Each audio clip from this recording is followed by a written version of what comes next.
three of you and of course your department for answering these questions and for the work you're doing and for looking out and for keeping a balanced budget or a level budget, bringing that to year after year. Except for now 2, right? So well, 1. I guess. So we appreciate that and the work you do, and you guys are incredible. So I know Councilwoman Jackson looks forward to getting an email from you later on. But thank you. Anything else? and just the fantastic job you do looking after our citizens regarding the grants with internet access to our vulnerable population. You know, the humanitarian spirit of that is amazing from your department, and just we deeply appreciate that and those efforts. The intern computer system too. Oh, good. Thank you for helping us with our interns, the computer system there. Yes. Sure. Yeah. Oh, that was more the buttering out that you were doing. I'd be remiss not to toot our own horn. You know? Yeah. So. One other thing, and I hate adding more things, but it's not this year's budget, but some of you do not know, the CAD replacement at the police department was defunded this past year. It was then pushed out of the CIP, so it's not in this year's CIP. So what we did was, Steve can talk to this, on doing a patch to kind of keep going with what we have. So that's coming with some existing funding in PD. We're looking to pay for that this upcoming year. But long term, even short term, what is that price tag and what is the needs for the CAD stuff? Some of them don't even know. Sure. So a couple years ago, we looked into getting a new CAD system. So a CAD system for the police department is CAD stands for computer aided dispatch, but the police department also uses as a records management system. So we hired a consultant, went through and identified a possible CAD replacement. However, the price tag was just more than what we could meet. So we had to take a step back and we looked at the CAD system that we have now. Now we've had the current CAD system in the PD since 1986. It's been updated, but it's from 1986. So, but the CAD dial-up sound when you the CAD vendor is they're aging. They're not keeping up with the technology and stuff. So we had to really take a step back and say, how can we get the most out of what they're offering? Because we weren't set up to take everything they're offering. Currently, the police department's CAD system is working on a 12-year-old server. It's a single server, single point of failure.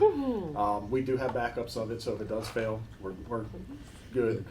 But this new system, what we would do is kind of make a little bit of a redundancy, high availability. So I've been working with CIS, the CAD vendor, to develop a system that would do that for a cost-effective way.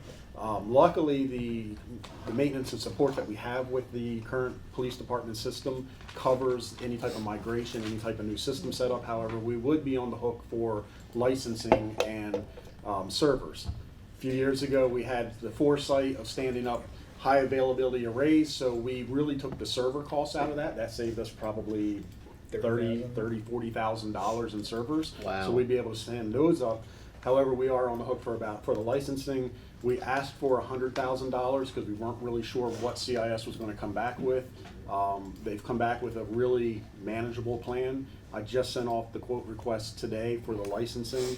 I'm estimating it's probably going to come in probably around 50 or so, but hopefully we can fund that out of the FY24 budget. Yeah, so that'll get us, it'll kick the can.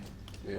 But at some point, a full CAD replacement to actually ever go to full migration north of $1 million. I was gonna say it's probably It's like like 1.6. Yeah, so like that would, if we ever made that jump, that's a big number that would have to. So you'll see that in the CIP. It's out there.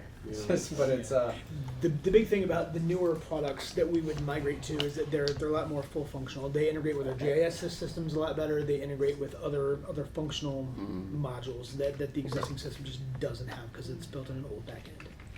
The bad news on that front is through the procurement process last time when we put out the RFQ, the major producer software that do the emergency management systems, the CAD RMSs, they have gone out and they have bought up most of the small players. So when you do put these out, they kind of got you in a corner a little bit. So, you know, last time we managed to get them down, the final quote was $1.2 million. That was a year ago funding. So if we kick this out a couple years, you know, $1.6 to $2 million is what we're going to be looking at to pull in a brand new system that will have the functionality that we're requiring, not just for us, but also to be able to work with our regional partners in the state to do what's required to get our crime data up to them, their data back into us. So again, it's just, as Andy was saying, it's coming, and it's not going to be nice. And that comes full circle with our discussion on cybersecurity, because we're going to be interfacing with the state. We have to meet those requirements in the future, especially if this is years out, because the migration is going to take 1 to 2 years just for the actual CAD migration. system, Yeah. yeah, and CAD systems are not grant out. They're There's, the problem with it is, and we fought this battle over the years. Wacomico County set up that they were the PSAP, which is the Public Safety, I'd have to look up the acronym again. But they get all the state funding for safety because they are the primary PSAP. So they get all the funding from the numbers board to, Upgrade. yeah, to maintain, Seems to be a upgrade, pattern there and with that. their idea, the idea was Yeah. they were supposed to distribute these funds. Can you identify that? This is part of a narrative we're gonna have to bring to the administration on the other end and say, listen, on this level, on this level, on this level, on this level, you know, so, and I mean, friendly game of hardball, like, hey, guys, you know, we've got some leverage, but I'm just saying it's bullshit. I'm just saying, let's be honest. But, Yeah. so, Entry point, yeah. at their level, they get funding from the numbers board to maintain their CAD RMS. None of that funding flows downstream to the smaller municipalities and stuff. Is there I don't any- want to believe. I know we're off track, and I know we still have finance, and we have ABCD at 11 o'clock, and I want to make sure we stay on track. So, it's just my role to make sure we all stay. I would love to talk about this for a while, but maybe this should be something that's offline to finish that off. So, yeah, just it's coming sometime. yes, it's coming. So, Yeah. thank you all again for what you brought to us. Thank We you. appreciate the Thank you. work. Appreciate it. Thank you. Thank you very much. We're going to do finance and then ABCD.